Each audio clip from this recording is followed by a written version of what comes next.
Assalamualaikum warahmatullahi wabarakatuh. Waalaikumsalam. A'udzubillahi minasyaitonir rajim. Bismillahirrahmanirrahim.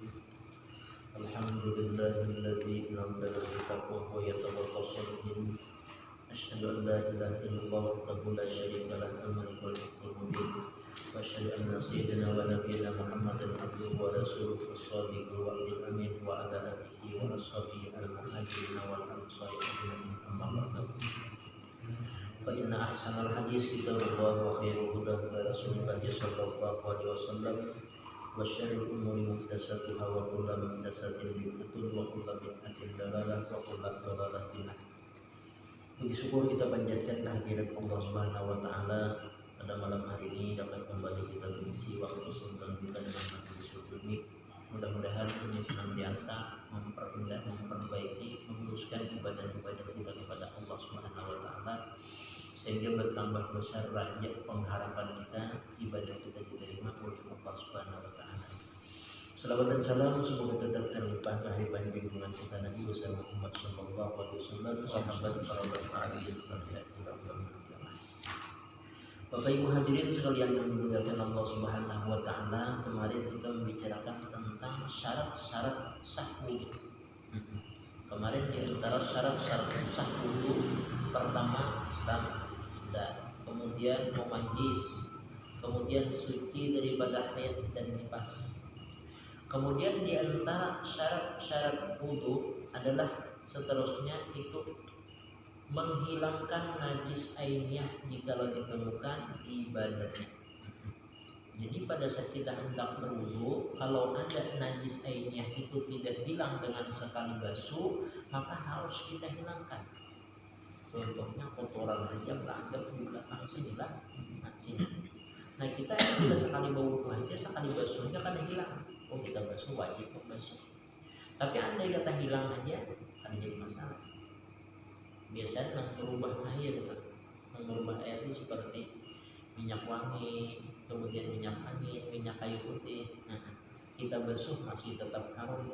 Jadi andai kata diselidiki bajunya nang bubur itu berubah jadi wangi, jadi minyak harum, jadi bau aroma minyak angin, maka itu memudaratkan dengan keabsahan wudu kita. Nah jadi makanya kita harus bersih dahulu. Nah itu selanjutnya membersihkan menghilangkan najis ainiyah. Kemudian termasuk syarat-syarat wudu itu adalah mengalirkan air ke seluruh tubuh, ke seluruh anggota tubuh. Artinya mafhum mukhalafah, mafhum kebalikan tidak mencukupi di saat kita wudu itu menggunakan secari kain. Nah itu bukan dibasahin. Kalau batuk setelah, nah jadi basah, tapi kadang hukum dialirkan. Nang dikehendakinya harus mengalir. Apakah itu wudu? Nah itu kemarin penyelesaian daripada syarat-syarat sah wudu. Kemudian masuk kita kepada pokok selanjutnya tentang taharah. Itu diantara taharah kemarin adalah bersuci daripada hadas kecil, hadas besar. Nah bersuci daripada hadas kecil itu adalah berwudu. Sebagai kita maklum bersama bahwasanya rukun wudu itu ada 6, jelas saja sudah. Paling kita ini cara pelaksanaan aja masih kadang-kadang kada paham. Itu berdalil dengan firman Allah Subhanahu wa taala, ya ayyuhalladzina amanu idza qumtum ilas sholati faghsilu wujuhakum wa aydiyakum ilal marafiqi wamsahu bi ru'usikum wa arjulakum ilal ka'bayn. Wahai orang-orang beriman, apabila kamu bangkit kepada sembahyang, basuh muka kamu, tangan kamu sampai ke siku, dan sapu dengan kepala kamu dan kaki kamu sampai 2 tumit. Nah pengertiannya apa? Pengertian daripada itu ayat Al-Quran itu menyebutkan ada beberapa rukun wudu. Nah rukun wudu apa? Basuh muka, kemudian basuh tangan, menyapu kepala, basuh kaki. Niatkan di mana? Memang niatkan dicantumkan oleh Al-Quran, tertib tidak dicantumkan oleh Al-Quran. Nah membahas daripada itu adalah niat, tertib itu adalah hadis baginda Nabi. Hadis Nabi. Innamal a'malu binniyat itu secara keseluruhan. Hanya saja sah segala amal ibadah dengan niat. Nah begitu juga wudhu. Nah wudhu makanya dibikinkan oleh ulama rumusnya. Rukun wudhu itu ada 6. Yang pertama niat. Niat dan kita lafalkan masing-masing tadi. Sahajaku berwudhu itu paling ada. Sahajaku berwudhu karena ta'ala. Nah pertama itu adalah niat. Berniat ini bisa untuk merangkatkan hadas. Sahajaku berwudhu untuk merangkatkan hadas, atau sahajaku merangkatkan hadas bisa. Atau sahajaku berwudhu bisa kalau kita lain. Atau sahajaku bersuci untuk sembahyang bisa. Sebenarnya cuma nama soalnya kita wudhu aja tidak. Padahal boleh sahajaku bersuci untuk sembahyang. Nah niat ini waktu membasuh satu suku dari muka. Suku itu satu bagian berat. Niat mengerjakan fardu wudu. Niat mengerjakan fardu wudu waktu membasuh satu suku dari muka, seperti sahajaku berwudu karena Allah Ta'ala, atau sahajaku mengangkatkan hadas kecil fardu karena Allah Ta'ala, lepas niatnya nawaitul wudu'at fardhan lillahi ta'ala, atau nawaitu raf'al hadasil asgari fardhan lillahi ta'ala. Nah perlu kita ketahui niat ini letaknya di mana. Letaknya tadi di hati. Maksud di hati jangan ada suara, jangan ada bunyi. Kayak kita melintaskan sahajaku berwudu. Kalau kita sebut sahajaku berwudu itu ngarangnya ada kadernya, kadernya tak keluar. Biasa orang berjakat sudah jadi kalau jadi berjakat jangan dulu membimbing lah. Sahajaku mengeluarkan zakat fitrah untuk diriku, tapi diri ini sih dia maksudnya suruh mau lagi karena menjaga zakat fitrah berniat lagi diri ini ada niat karena. Nah itu. Nah apa oleh Allah Subhanahu wa ta'ala dalam syariat wudu termasuk ibadah yang harus berniat. Nah niat ini fungsinya untuk membedakan antara adat lawan ibadah. Ada adat, ada ibadah. Nah ini keutamaan kita manusia, ini keutamaan kita umat Nabi Muhammad. Dengan niat lalu terbiza disebut. Nah terbiza atau terbeda dari adat istiadat biasa dan daripada ibadah. Contohnya mandi. Mandi itu ada mandi kita untuk supaya segar awak badan habis bekerja. Nah mandi kan ada niatan mandi juga. Nah tapi ada niat mandi anak ibadah. Untuk apa? Untuk salat Jumat atau untuk apa saja, untuk merangkatkan hadas besar. Lalu kita letakkan niat sahajaku mandi untuk merangkatkan hadas besar, atau sahajaku mandi pada hari Jumat sunat karena ta'ala. Nah dengan adanya niat terbidalah aktivitas biasa adat. Nah dengan apa? Itu dengan ibadah. Nah jadi membedakan antara adat dan istiadat. Bahkan menjadi ulama juga membedakan antara martabat ibadah. Ada ibadah itu sunat, ada ibadah wajib. Nah kayak apa bedanya? Itu mandi sunat lawan mandi wajib. Dengan adanya niat maka berbeda. Nah itu tujuan niat. Nah jadi niat mengerjakan fardu wudu, membasuh satu waktu, membasuh satu suku dari mukanya. Bismillahirrahmanirrahim. Nawaitul wudu hadasil asgari fardhulillah ta'ala. Sahajaku berwudu untuk mengangkatkan hadas besar. Sahajaku untuk mengangkatkan hadas kecil fardhulillah ta'ala. Kalau mandi, kalau berjimuk itu sahajaku mandi untuk asbayu jatuh ke badan kita. Yang agak sulit itu sembahyang. Allahu Akbar, aku sembahyang fardu zuhur, aku sembahyang fardu asar. Dari A sampai Ra Hamzah, Allah sampai Ra Akbar. Waspis yang mandak ada waspis kita. Kayak kita melimpar batu ke dalam bakul. Bila asal anak 6 tiba ya sudah. Itu dunia. Dan dalam fikih ini 75% diakui sudah. Berbeda dalam tauhid. Kalau tauhid harus 100%. Tauhid itu ada boleh taklid mengikut menjadi si anak. Kawan. Kalau fikih kawan. Nah, asal jangan syak ragu aja.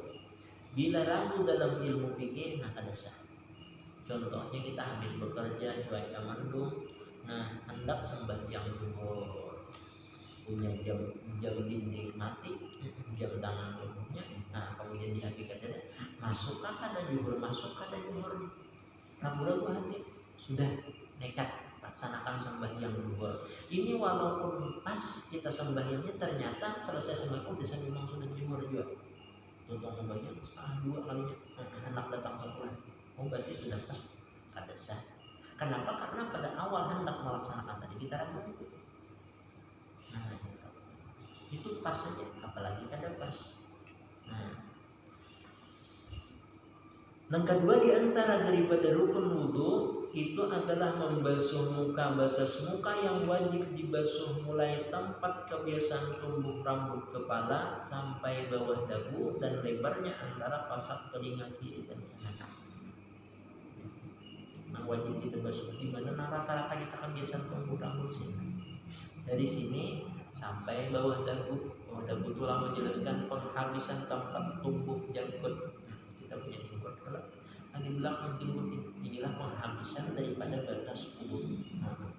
Nah kemudian dilengkapi oleh ulama supaya jangan timbul keraguan, maka dianjurkan melebihi bahkan hukumnya wajib di mana tempat yang menjadikan kita yakin. Karena kalau kita di sini aja masih kada yakin, kalau menambahi dengan sini jadi yakin, maka hukuman nambahin hukumnya wajib. Nah berarti kalau kita bodoh maju sedikit daripada tempat kebiasaan tumbuh rambut sampai bawah dagu. Kemudian antara pasak telinga kiri dan kanan dan muncul nih. Sini maksudnya. Nah andai kata kita bentang tali, sini lebarnya wajib dibasuh. Bisa orang biasa sini masih ada. Maka Bapak coba lihat. Itu nanti maksud di akhiratnya ada bersinar umat-umat Muhammad itu dengan bekas wudhu. Apa artinya? Bersedia melebihi membasuh tempat yang wajib. Tempat wajib, tempat kebiasaan tumbuh rambut lebihi bersedia. Maka orang tersebut dihargai oleh Allah di akhirat, cemerlang mukanya. Nah kemudian perlu kita ketahui apa saja yang ada di dalam lingkaran muka kita ini wajib kita basuh semuanya. Maksudnya bulu tuh, termasuk kalau ibu-ibu cantung kaki sana panjang, itu jangan dilingkup. Biar akan menjulur. Jangan jadi andai di sabilal mutahin itu kalau sudah disalah membaca tadi ikat tudung itu cantung yang panjang. Tadi bahasa kita Melayu dulu ikat tudung. Nah ini wajib dibasuh dulunya. Nah ada pun janggut ya, nang tebal kemudian kumis. Nang tebal ini kada wajib membasuh. Cukup zahirnya aja kita basuh. Sampai siapa mengenai artis itu tebal banyak kada wajib dibasuh. Nah cuman bisa kan kita membedakan antara tebal tipis tuh. Bilanya tebal kada wajib dibasuh, bila tipis wajib dibasuh. Nah kayak apa perbedaan antara tebal dan tipis? Nah perbedaan antara tebal dan tipis bila di saat kita kompromi, di saat kita berdialog, berpandir, kelihatan warna kulit tipis jembutnya. Tapi bila tidak terlihat, maka itu hukumnya tebal. Nah itu diperjelas lagi di dalam sini. Itu kurang lebih semeter setengah. Bila semeter setengah kelihatan tampak putih yang mana sini kulit, berarti tipis jembut sini. Bila yang tidak kelihatan tidak terlihat berarti tebal. Bila tidak terlihat cukup lehernya saja. Bila yang terlihat wajib kita membasuh. Nah itu akan balik. Kemudian yang ketiga, di antara daripada rukun wudu membasuh tangan mulai ujung jari sampai siku. Seperti di anggota-anggota yang lain wajib tidak ada di anggota kita ini yang menegah sampainya air ke kulit. Habis bekerja wajib nantinya ada masuk tanah hilangnya dulu. Atau jangan sampai panjang. Kenapa? Karena ada sebagian ulama menyatakan ini adalah termasuk penghalang daripada sampainya air ke kulit. Bahkan bekas kotoran-kotoran yang ada di mata sebelah kiri sebelah kanan ini dikatakan ulama bisa menghalangi sampainya air ke kulit paha pada saat kita berwudu, maka bersihkan. Makanya ada sunat wudu kita. Nah, jadi jangan sampai ada kebiasaan banyak yang belum perhatikan nih siku bisa tinggal saat berwudu. Berwudu itu bila kata kita telusuri, nah bila itu hajat kita tinggal di sini. Nah, jadi telusuri atau basuh sekalian langsung ke sini. Nah, ya, itu basuh. Bila nyaka itu aja, bisa ringkas di sini yang basuh. Sementara di dalam kitab-kitab enam tinggi itu termasuk batas wudu ini sikunya.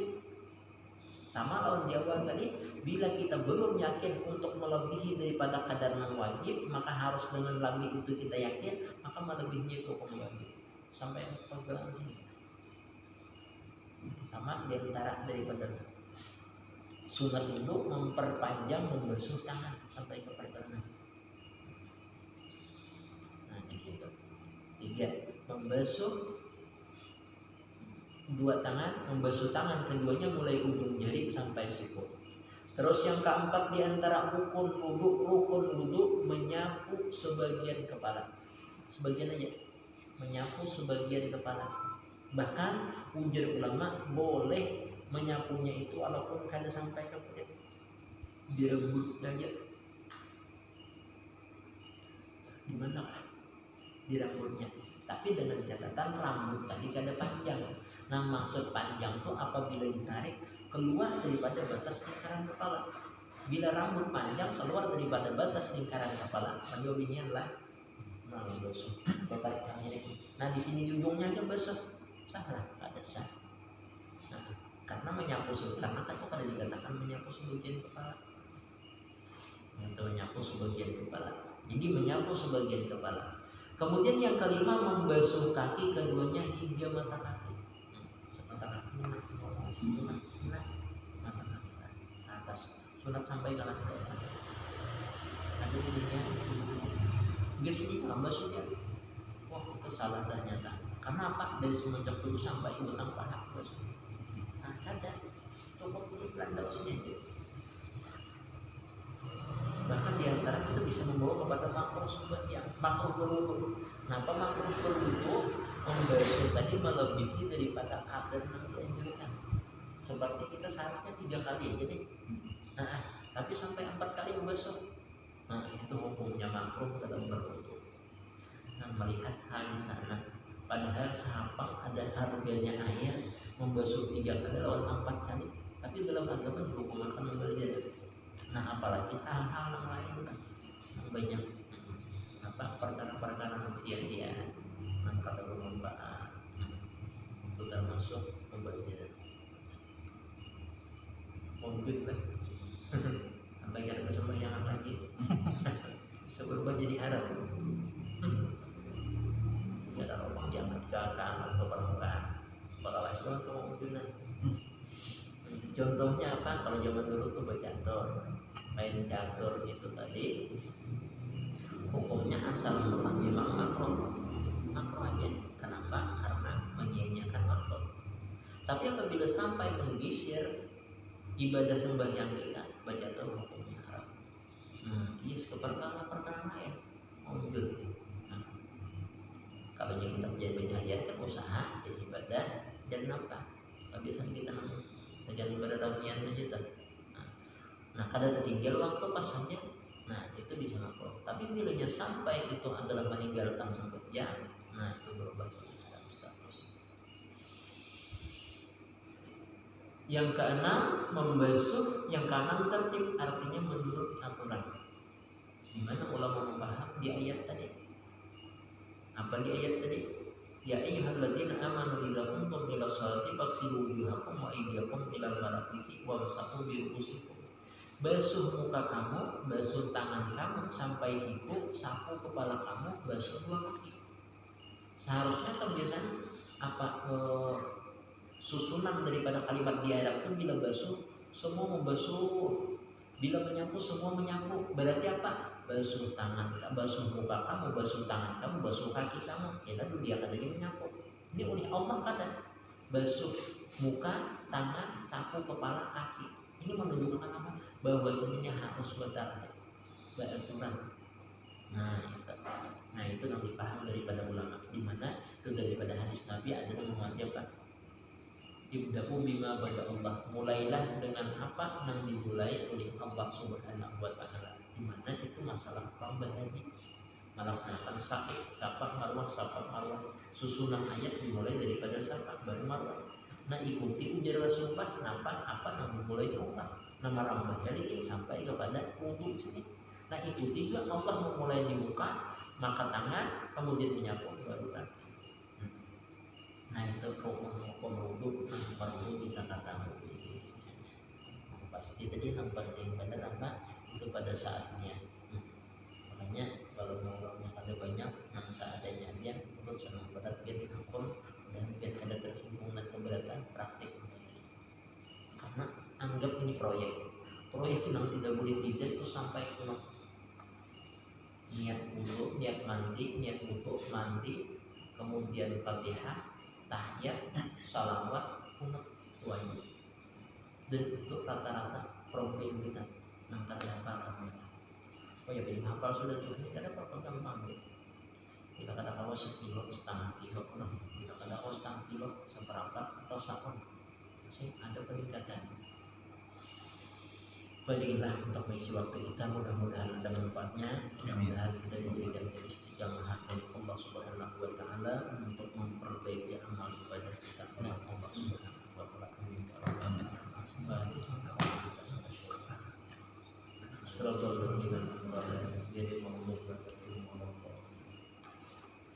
Bismillahirrahmanirrahim. Alhamdulillahirabbil alamin. Allahumma shalli ala sayyidina Muhammad. Allahumma fa'alna